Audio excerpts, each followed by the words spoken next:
ఆత్మతోనూ సత్యముతోనూ ఆరాధించినట్టుగా ప్రతి ఒక్కరు హృదయపూర్వకంగా చప్పట్లు కొడుతూ దేవుని నామాన్ని స్తుతిద్దాం.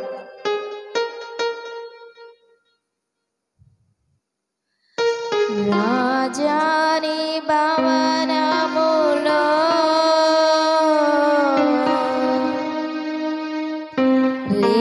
పగలు వేచి ఉందును,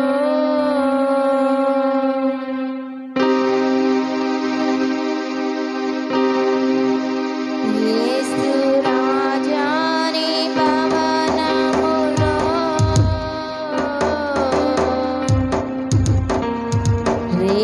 పగలు వేచి ఉందును,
ఘనమైన పాదాలకు వందనాలు నాన్న.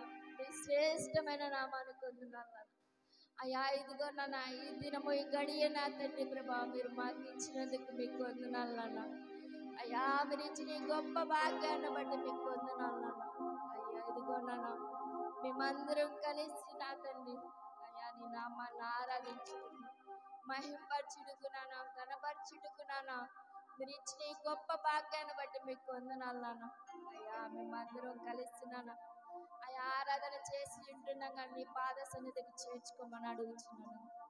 అయ్యా వాక్యం అనే భాగంలో నీ దాసి నిలవబడుచుండగా బహుగా వాడుకోమని రానంటున్న కాలంలో నాన్న బహుగా వాడుకొని నీ పరిచయలో వాడుకోమని అడుగుచున్నాను నాన్న. చేరువచ్చిన ప్రతి ఒక్క బిడ్డను జ్ఞాపకం చేసుకొని శ్రద్ధతో నీ మాటలు వింటూ సహాయం దయచేయండి. మా కొరకు రానే ఉంటున్నా యేసుక్రీస్తు నామములో ప్రార్థించి వేడుకొనుచున్నా తండ్రి. Amen. Amen. Praise the lord.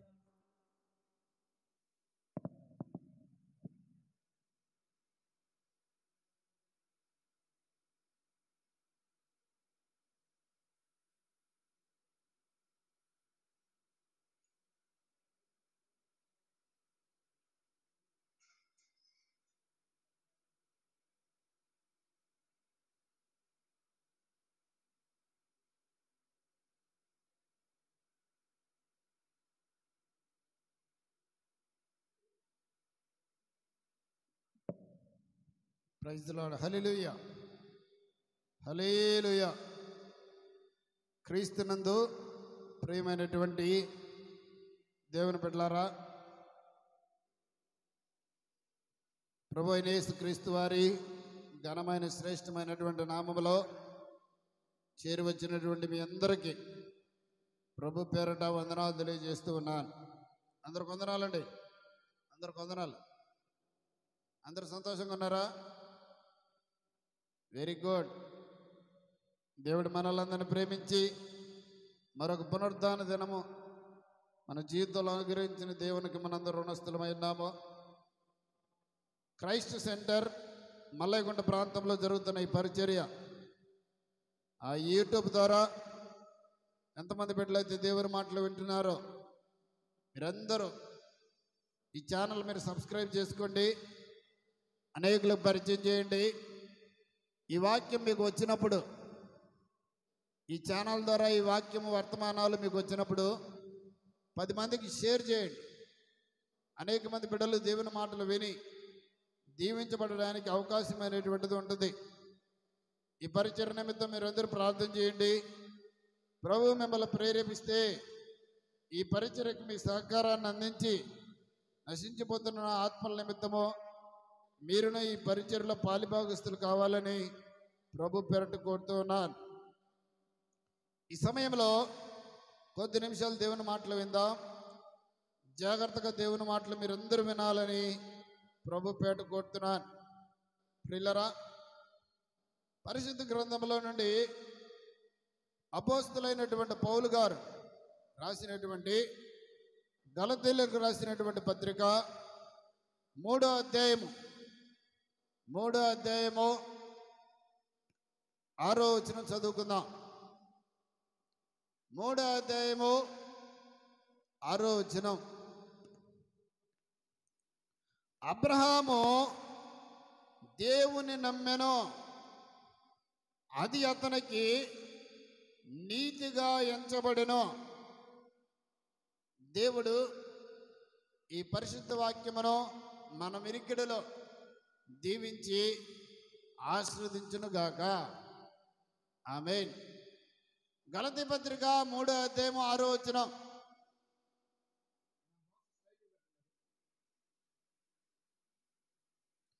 దేవుని వాక్యములో మనకు సెలవిస్తున్నటువంటి మాట, అబ్రహాము దేవుని నమ్మెను. అయ్యా వినాలి, అందరూ వినాలి. అబ్రహాము ఎవరిని నమ్మాడు? దేవుని నమ్మెను, అది అతనికి నీతిగా ఎంచబడెను. నమ్మడం అంటే ఏంటి? ఈ రోజుల్లో మనం జీవిస్తూ ఉన్నాం భూమి మీద జీవిస్తున్నప్పుడు మన వ్యక్తిగత జీవితంలో, కుటుంబ జీవితంలో, సంఘ జీవితంలో, సమాజ జీవితంలో కొన్నిసార్లు మనము కొంతమందిని నమ్ముతుంటాం. నమ్మవయ్యా? నమ్ముతుంటాం. ఎందుకు నమ్ముతుంటాం? వాళ్ళు ఏదైనా మనకు సహాయం చేస్తారని, బాబు వినండి, వాళ్ళు మనల్ని ఆదుకుంటారని, వారు మనకు తోడుంటారని, ఏదైనా మనకి ఇబ్బందులు వచ్చినప్పుడు, ప్రతికూల పరిస్థితులు వచ్చినప్పుడు, అనారోగ్య పరిస్థితులు వచ్చినప్పుడు, ఇబ్బందులు వచ్చినప్పుడు వారు మనల్ని ఆదుకుంటారని కొన్నిసార్లు మనం ఏం చేస్తామో నమ్ముతాం. మనుషులు మనం ఏం చేస్తామో నమ్ముతాం. కొన్నిసార్లు నాయకులను నమ్ముతాం, కొన్నిసార్లు అధికారులను నమ్ముతాం, కొన్నిసార్లు డబ్బును నమ్ముతాం, డబ్బు ఉంటే పని అవుతుందని. కొన్నిసార్లు మన మీద మనకున్నటువంటి తెలివితేటలు నమ్ముతాం, కొన్నిసార్లు మనకున్నటువంటి బలాన్ని నమ్ముతాం, కొన్నిసార్లు మనకున్నటువంటి పవర్ని నమ్ముతాం, అధికారాన్ని. కానీ అబ్రహాం ఇక్కడ ఎవరిని నమ్మాడు తెలిసిన? దేవుని నమ్మాడు. దేవుని నామ స్తోత్రం కలుగును గాక. హల్లెలూయా. దేవుని నమ్మాడు. ఎలా నమ్మాడు? నమ్మడం అంటే ఏంటి అర్థము? దేవుని మీద విశ్వాసం ఉంచడం అని అర్థం. దేవుని మీద విశ్వాసం ఉంచడము. విశ్వాసం అంటే ఏంటి అర్థము? లేని దాన్ని ఉన్నట్టుగా నమ్మడాన్ని విశ్వాసం అని అంటారు. లేని దాన్ని ఉన్నట్టుగా నమ్మడం. లేని దాన్ని అంటే అర్థం ఏంటి? ఇప్పుడు నేనున్నాను, లేదా మీరున్నారు, సమాజంలో చాలా మంది ఉన్నారు. జీవిస్తున్నటువంటి ఈ భూలోక సమయంలో కొన్నిసార్లు మనకి ఇదిగో మన కుటుంబ జీవితంలో ఆర్థికంగా అప్పులు పడిపోయి ఉంటాం, లేదా అనారోగ్యంతో ఉంటాం, లేదా సమస్యలు గుండా ప్రయాణం చేస్తూ ఉంటాం, లేదా మన బిడ్డలు మన మాట వినకుండా, ఇదిగో మన కుటుంబంలో సరైనటువంటి తల్లిదండ్రులకు సమాధానం లేకుండా, నెమ్మది లేకుండా, బిడ్డలు ఎంత చదివినా పైకి రానటువంటి పరిస్థితులలో, కుటుంబము దీవించబడినటువంటి పరిస్థితుల్లో కొన్నిసార్లు మనము నిరుత్సాహమునకు గురవుతూ ఉంటాం కొన్నిసార్లు. కానీ ఇక్కడ దేవుడు ఏం చెప్తున్నాడు? మీరు నన్ను నమ్మాలి అంటున్నాడు. అబ్రహాము నమ్మాడు. నమ్మడం ద్వారా ఏం జరిగింది? అబ్రహాము జీవితంలో 75 సంవత్సరాల వరకు సంతానం లేరు. ఎన్ని సంవత్సరాలు అండి? ఎన్ని సంవత్సరాల వరకు? 75 సంవత్సరాల వరకు గర్భఫలము లేదు, సంతానం అనేటువంటిది లేదు. ఆ 75 సంవత్సరాలప్పుడు దేవుడు ప్రత్యక్షమే అబ్రహాముతో చెప్పాడు, అబ్రహామా, నేను నిన్ను దీవించబోతున్నాను, నేను నిన్ను ఆశీర్వదించబోతున్నాను, నీ గర్భఫలమును నేను దీవించబోతున్నాను, నీకు ఒక కుమారుడు కలగబోతున్నాడు, ఆ కుమారుడు ద్వారా భూమి మీద సంతానము రాబోతుంది, ఇస్రాయేలు వలె నీ సంతానము భూమి మీద దీవించబడబోతుందని దేవుడు అబ్రహాముతో చెప్పాడు. అయ్యా, ఎవరితో చెప్పాడు? అబ్రహాముతో చెప్పాడు దేవుడు. దేవుడు చెప్పినప్పుడు అబ్రహాము నమ్మాడా లేదా? అబ్రహాము నమ్మాడా లేదా? అయ్యమ్మా చెప్పండి. అబ్రహాము నమ్మాడు. ఏమి నమ్మాడు? దేవుడు చెప్పినటువంటి మాటను నెరవేరుస్తాడని అబ్రహాము నమ్మాడు. మరి ఈరోజు నువ్వు దేవుని నమ్ముతున్నావా? దేవుని నమ్మే పరిస్థితిలో నువ్వు ఉన్నావా? దేవుణ్ణి నమ్మేటువంటి స్థితిలో నువ్వు ఉన్నావా? 75 సంవత్సరాలప్పుడు దేవుడు వాగ్దానం చేసి అబ్రహాము దేవుడు చెప్పిన మాటను అబ్రహాము నమ్మడం వల్ల 100 సంవత్సరాలప్పుడు ఒక కుమారుడిని ఇచ్చాడు.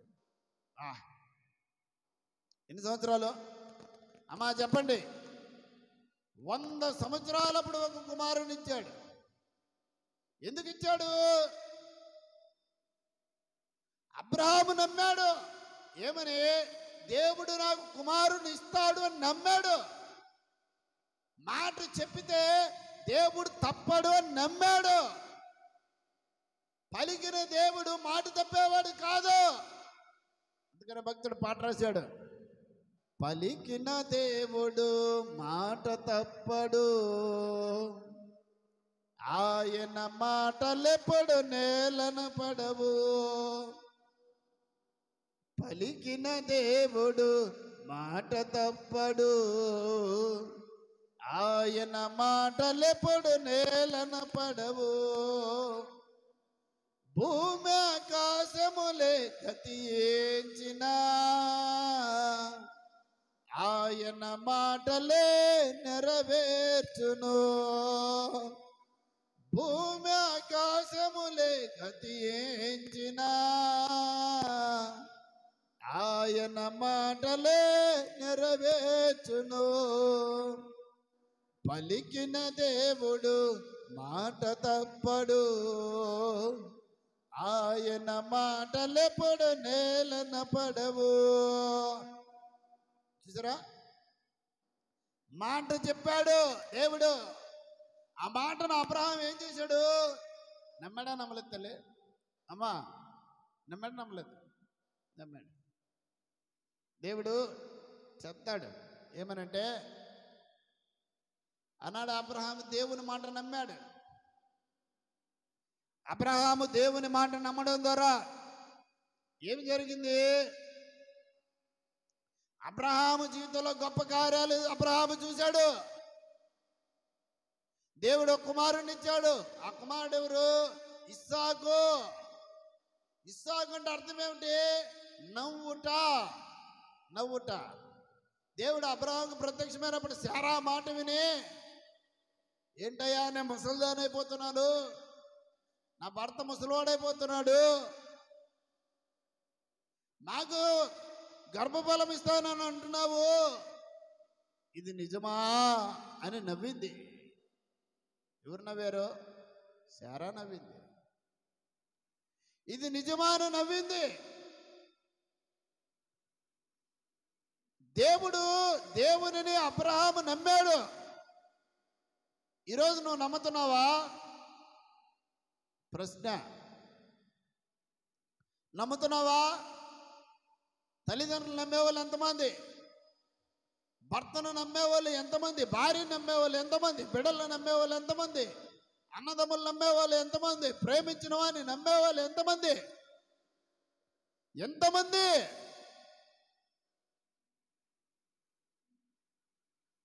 నువ్వు ఎవరిని నమ్ముతున్నావు? నువ్వు మనుషులు నమ్మి మోసపోతున్నావా? మనుషులు నమ్మి నష్టపోయావా? అబ్రహాము దేవుని నమ్మాడు. గొప్ప కార్యం తన జీవితంలో చూశాడు. నువ్వు నమ్ముతున్నావు? స్నేహితులు నమ్ముతున్నావా? నీ కాడుంటే, నీ కాడ ఏదైనా ఉంటే నేను ప్రేమిస్తారు బిడ్డ. నీ దగ్గర ఏదైనా ఉంటే నీ దగ్గరకు వస్తారు. నీ కాడ ఏమి లేకపోతే నీ దగ్గరికి రారు. నువ్వు దేవుని నమ్ముతున్నావా? నువ్వు ఎవరు నమ్ముతున్నావు? ప్రశ్న. అబ్రహాము దేవుని నమ్మాడు. ఈ మధ్యాహ్న సమయంలో ప్రశ్న ఏంటో తెలిసిన? అమ్మా వింటున్నారు అందరూ? నువ్వు ఎవరిని నమ్ముతున్నావు? ఎవరు నమ్ముతున్నావు? ఎవరిని నమ్ముతున్నావు నీ జీవితంలో? మనుషులు నమ్ముతున్నావా? మనుషుల మీద ఆధారపడుతున్నావా? మనుషులు సహాయం చేస్తారని అనుకుంటున్నావా? మనుషులు సహాయం చేస్తే కొంతకాలమే చేస్తారు. మనుషులు ఆదుకుంటే కొంతకాలమే ఆదుకుంటారు. నీకు సహాయం చేసేవాడు, నిన్ను ఆదుకునేవాడు, నిన్ను నడిపించేవాడు మనందరం మన దేవుడైనటువంటి మన ప్రభు అయిన యేసుక్రీస్తు వారు. దేవుడు నామ స్తోత్రం కలుగును గాక. నువ్వు ఒంటరిగా ఉన్నప్పుడు, కృంగిపోతున్నప్పుడు, నలిగిపోతున్నప్పుడు, దిగులు పడుతున్నప్పుడు, బాధల్లో ఉన్నప్పుడు, ఇబ్బందుల్లో ఉన్నప్పుడు ఒకసారి యేసయ్య నీ మనసులో తలంచుకో. ప్రభువా, ఎంతోమంది మీద నమ్మకం పెట్టుకున్నానయ్యా, ఎన్నో చేస్తారని, ఏమి చేయలేకపోయారు నాయన, ఏమి చేయలేకపోయారు ప్రభువా. అయ్యా మిమ్మల్ని నమ్ముకుంటున్నాను, మీ మీద ఆధారపడుతున్నాను, ఎవరి మనసు నీ మీద అనుకున్నాను, వారిని పూర్ణశాంతి గల వారిని కాపాడుతామని చెప్పావు నాయనా. నీ మీద ఆధారపడుతున్నానయ్యా, మీరే నాకు సహాయం చేయాలి ప్రభువా, మీరే నన్ను నడిపించాలయ్యా. ఆయన నమ్ముకున్న వారిని ఆయన విడిచిపెట్టే దేవుడు కాదు, ఆయన సిగ్గుపరిచేవాడు కాదు. ఆయన్ను నమ్ముకుంటే, ఆయన్ను నమ్మితే ఆయన నీ పట్ల గొప్ప కార్యాలు చేయాలని చూస్తున్నాడు. మరి ఆ గొప్ప దేవుడి మీద నువ్వు నమ్మకం ఉందా? ఉద్యోగం లేదా? కష్టపడి చదివావా? ఉద్యోగం లేదా? ఆయన నమ్ముకో, ఆయన అడుగు. ఎన్నో సంవత్సరాల నుంచి వివాహం కాలేదా? సరైనటువంటి భాగ్యస్వామి లేక వెతుకుతున్నావా? ఆయన అడుగు. ప్రభువా, ఎవరి బిడ్డలు ఇక్కడ కూర్చొని ఉన్నారు, వివాహాల కొరకు సిద్ధపడుతున్న వాళ్ళు ఉన్నారు. మనం ఏదో అనుకోవడం, చూసుకోవడం, చేసుకోవడం కాదు. ప్రభువా, నేను వివాహం చేసుకోవాలనుకుంటున్నాను ఆయన, నా పట్ల మీ చిత్తమేంటి ప్రభువా? నా జీవితంలోకి ఎవరిని మీరు తీసుకురావాలనుకుంటున్నారు నాయన? నా పట్ల మీ ఉద్దేశం ఏంటి ప్రభువా? ఎవరిని నా కుటుంబం, నా జీవితంలోకి మీరు అనుమతించాలనుకుంటున్నారు ప్రభువా? వివాహమైందా? గర్భఫలం లేదా? పిల్లలు లేరని బాధపడుతున్నావా ప్రభువా? చాలా సంవత్సరాల నుండి పిల్లలు లేక బాధపడుతున్నానయ్యా. గర్భఫలం లేక బాధపడుతున్నారు ప్రభువా, నాకు బిడ్డల్లో దయచేయండి నాయన. గర్భఫలం ఇచ్చేది మీరే ప్రభువా అని ప్రభువుని అడుగు. ఆయన నమ్ముకో, ఆయన నమ్ముకో. వ్యాపారం చేస్తూ ఉన్నావా? నీ వ్యాపారంలో అభివృద్ధి లేదా? వ్యాపారం పోయినప్పుడు సరిగ్గా జరగడం లేదా? నీ వ్యాపారంలో ఫలింపు లేదా? ప్రభువుని అడుగు, ఆయన నమ్ముకో, ప్రార్థన చేసుకో. ఉదయాన్నే వ్యాపారం బయలుదేరేటప్పుడు, నాయన నా పైన, ఈ వాహనం పైన రక్త ప్రోక్షణ దయచేయండి ప్రభువా, మంచిగా వ్యాపారం అవ్వాలయ్యా. నేను చేస్తున్నటువంటి, నేను పడుతున్న కష్టాన్ని, నా చేతి పనిని మీరు దీవించండి అని ప్రభువుని నమ్ము, ప్రభువుని నమ్ము. లేదా నీ జీవితంలో చాలా సంవత్సరాల నుంచి అనారోగ్యంతో బాధపడుతున్నావా? ఎన్ని మందులు ఆడినా తగ్గడం లేదా? ఎన్ని హాస్పిటల్ చుట్టూ తిరిగినా, ఎంతమంది డాక్టర్లు కలిసినా, ఎన్ని డబ్బులు ఖర్చు పెట్టినా, ఎంత ప్రయాసపడినా శరీరంలో నీకున్నటువంటి వ్యాధి బాధలు తగ్గడం లేదా? యేసయ్యా, నా శరీరాన్ని మీరు స్వస్థపరచు నాయన, నా శరీరంలో ఉన్న బాధను మీరు తాకు నాయన. ఆయన తాకాడంటే వెళ్ళిపోతుంది అది. దాన్ని డబ్బులు ఖర్చు పెట్టాల్సిన పని లేదు, మందులు వాడాల్సిన పని లేదు. మన వాళ్ళు ఏమనుకుంటారంటే, దేవుని మీద ఆధారపడాల్సింది పోయి, దేవుని నమ్ముకోవాల్సింది పోయి, దేవుని అడగాల్సింది పోయి హాస్పిటల్ చుట్టూ తిరుగుతుంటారు. హాస్పిటల్కి వెళ్ళొద్దని నేను చెప్పను, డాక్టర్ గారి దగ్గర చూపించుకోవద్దని నేను చెప్పను, మందులు వాడొద్దని చెప్పను. దేవుని మీద ఆధారపడాలి. నువ్వు డాక్టర్ గారి దగ్గరికి వెళ్తావు, మందులు తీసుకుంటావు, వాడతావు. మరి ఆయన నీ బాడీలోకి వెళ్ళి క్రియ జరగాలంటే, కార్యం జరగాలంటే దేవుడు సహాయం కావాలిగా. దేవుని సహాయం కావాలి కదా. డాక్టర్ ఏమంటాడు? నేను చూసేవాడినే, బాగు చేసేవాడు దేవుడు అంటాడు డాక్టర్. నువ్వేమంటావు? ఆయన బాగు చేసేవాడు దేవుడు కదయ్యా, నువ్వే బాగు చేయని డాక్టర్ అంటావు. అంటావా? డాక్టర్ చూసేవాడు, బాగు చేసేవాడు కాదు.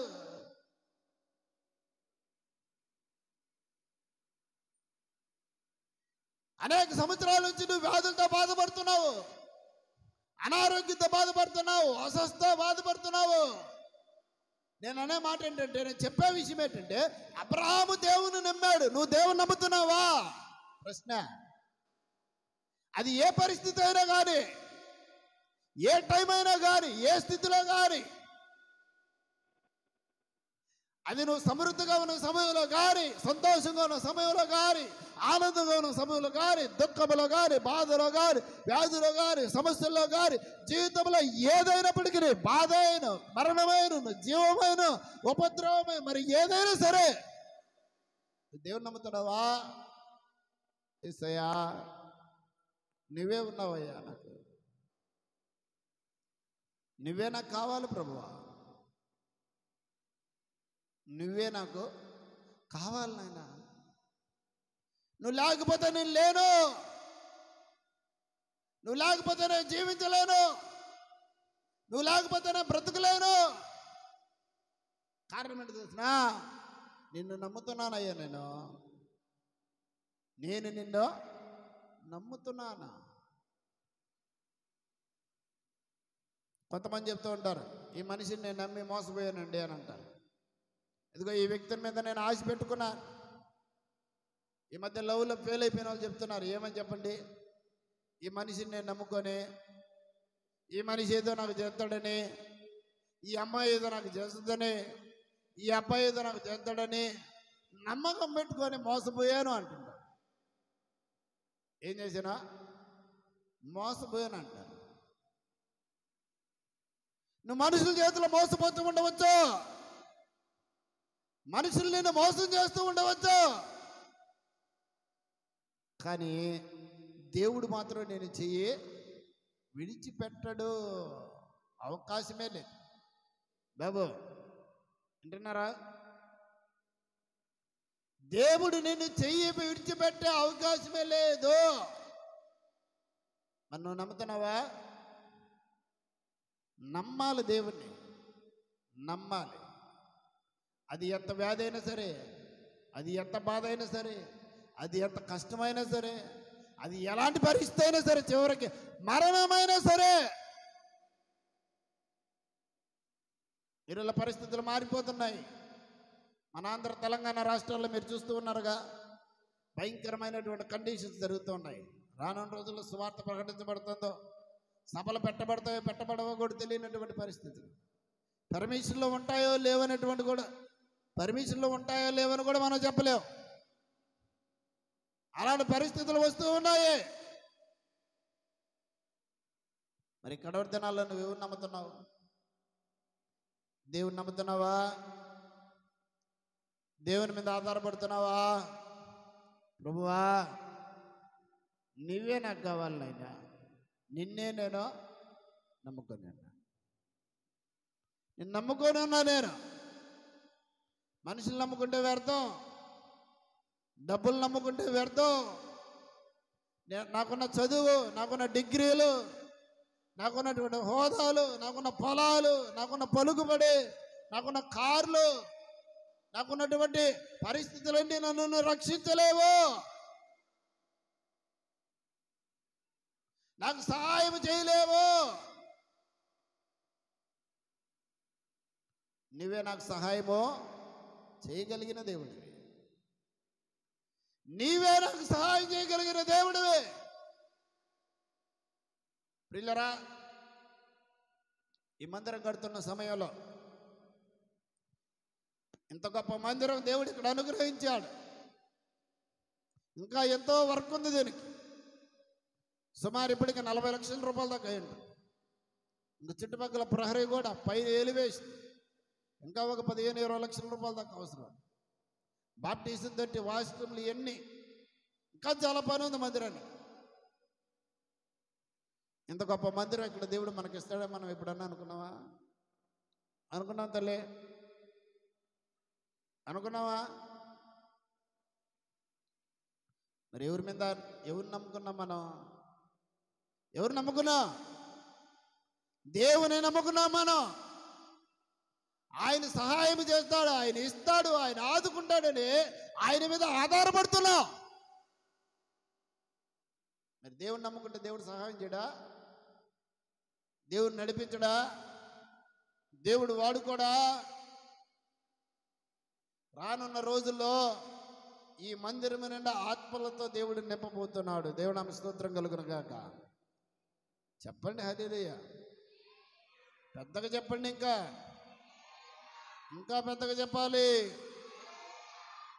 ఇంత గొప్ప మందిరం ఇచ్చిన దేవుడు, మందిరం నిండా దేవుడు తన ఆత్మల చేత నింపుతాడు. ఇక్కడ అడుగుపెట్టు ప్రతి బిడ్డ దీవించబడాలి, అడుగుపెట్టు ప్రతి బిడ్డ విడుదల చెందాలి. వ్యాధుల్లో, బాధల్లో, సమస్యల్లో, ఇరుకుల్లో, ఇబ్బందుల్లో అడుగుపెట్టు ప్రతి బిడ్డ. ఇక్కడ ఎవరైతే అడుగు పెడుతున్నారో, ఇదిగో వివాహాలు కాని వారికి వివాహాలు, ఉద్యోగాలు లేని వారికి ఉద్యోగాలు, సమస్యల్లో ఉన్న వారికి విడుదల, అనారోగ్యంతో ఉన్న వారికి స్వస్థతను దేవుడు తన నామములో ఇవ్వబోతున్నాడు. ఇది గొప్ప ఆశ్రయపురం. ఈ ప్రాంతానికి ఒక వెలుగు, ఒక లైట్ హౌస్ ఇది.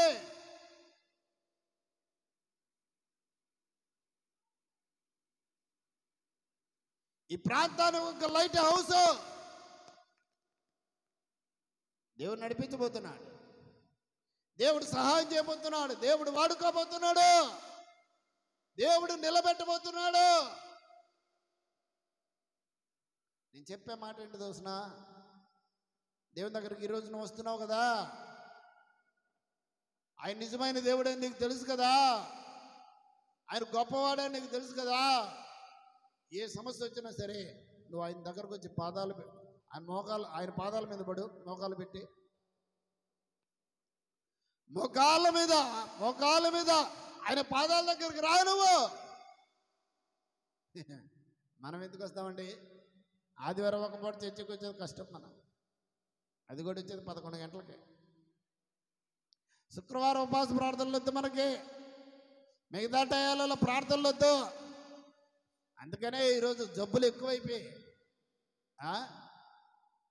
ఈరోజు మనిషికి చిన్న వయసులోనే రకరకాలైన జబ్బులు ఎందుకు వస్తుంది చూసినా?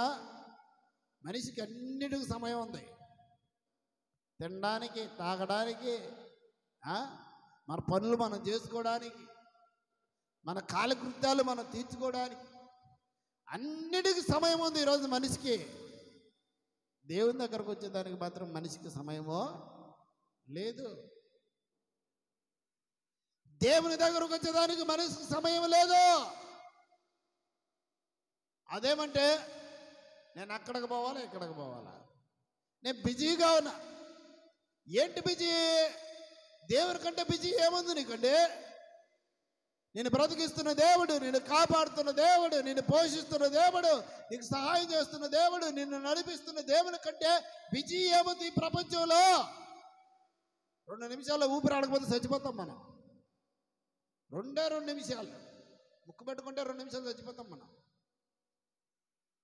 అలాంటి జీవితాలు ఇవే. కరోనా వచ్చినప్పుడు ఏమైంది తెలుసుగా మీకు? కరోనా వచ్చినప్పుడు ఏమైంది? కరోనా వచ్చినప్పుడు ఊపిరాడకు చాలా మంది చచ్చిపోయారు తెలిసిన మీకు? కరోనా వచ్చినప్పుడు ఊపిరాడకు చాలా మంది చచ్చిపోయారు. ఉన్నోళ్ళు ఉన్నట్టు ఉండి చూస్తున్నటువంటి మనుషులు చూస్తున్నట్టుగానే పల్స్ రేటు పడిపోయి ఏమైపోయింది? చనిపోయారా లేదా? ఈరోజు స్వచ్ఛమైనటువంటి గాలి, స్వచ్ఛమైనటువంటి నీరు, స్వచ్ఛమైన ఆహారం, స్వచ్ఛమైన జీవితాన్ని దేవుడికి ప్రసాదించున్నాడు. ఎంత ఆరోగ్యం ఇచ్చాడు దేవుడు నీకు? ఎంత ఆరోగ్యం ఇచ్చాడు దేవుడు? ఆరోగ్యం ఇవ్వకపోతే కూర్చో ఉండేవాడువా? అయ్యా చెప్పండి, ఆ ఆరోగ్యం అనేది ఆయన నీకు ఇవ్వకపోతే నువ్వు కూర్చో ఉండేవాడువా? కాబట్టి నేను చెప్పే విషయం ఏంటంటే మీరు జాగ్రత్తగా వినాలి. అబ్రహాము దేవుణ్ణి నమ్మాడు. నువ్వు ఎవరు నమ్మాలా? దేవుణ్ణి నమ్మాలా. ఎప్పుడు నమ్మాలి? ప్రతి సమయంలో, ప్రతి విషయంలో, ప్రతి సెకండ్స్లో ఆయన మీద ఆధారపడాలి. ఆయన నమ్మాలి, ఆయన కొరకు బ్రతకాలి, ఆయన కొరకు జీవించాలి. నాయనా నువ్వే ఉన్నావు, నీ కొరకే నేను బ్రతుకుతా, నీ కొరకే నేను జీవిస్తా, నీ కొరకే నేను నిలబడతా. నువ్వు ఆయనగానే నమ్ముకుంటే, ఆయన మీద ఆధారపడితే ఆయనకి సహాయం చేయడానికి సిద్ధముగా అన్నాడు. మరి ఆయన నువ్వు నమ్ముతావా? అబ్రహాము దేవుణ్ణి నమ్మబట్టి తన జీవితంలో గొప్ప కార్యం చేశాడు. నీ జీవితంలో కూడా నువ్వు గొప్ప కార్యం చూడాలంటే దేవుని నమ్మ, దేవుని కొరకు నిలబడి దేవుని జీవితంలో అద్భుతమో చేస్తాడు. అలా చేయటకు అట్టి కృపణ పరిశుద్ధాత్మ దేవుడు మనందరికీ దయచేయను గాక. ఆమేన్. అందరూ కళ్ళు మూసుకొని ప్రార్థన చేసుకుందాం. అందరూ కళ్ళు మూసుకోవాలి. ప్రభువా, అబ్రహాము దేవుని నమ్మాడు, గొప్ప కార్యం చూశాడు. నా జీవితంలో మిమ్మల్ని నమ్ముతున్నా, మీరు గొప్ప కార్యం చేయండి, ప్రభువా సహాయం చేయండి, నడిపించండి అని ప్రార్థన చేద్దాం. మహోన్నతుడా, మీ పాదాలకు వందనాలు చెల్లిస్తూ మమ్మల్ని ప్రేమించి మా జీవితాలలో మీరు ఇచ్చిన శ్రేష్టమైన దినం సమయం గడియని బట్టి వందనాలు. అబ్రహాము దేవుణ్ణి నమ్మాడు. నాయనా మా జీవితంలో కూడా మేము నమ్మాలి, మీ మీద ఆధారపడాలి, సహాయం చేయండి. ఈ వాక్యం ఎంతమంది బిడ్డలు తింటున్నారు వాళ్ళ జీవితంలో గొప్ప కార్యాలు జరిగించి మీ నామలో మీరు మహిమ పొందమని యేసు పరిశుద్ధ నామమున అడుగుతున్నాను తండ్రి. ఆమేన్.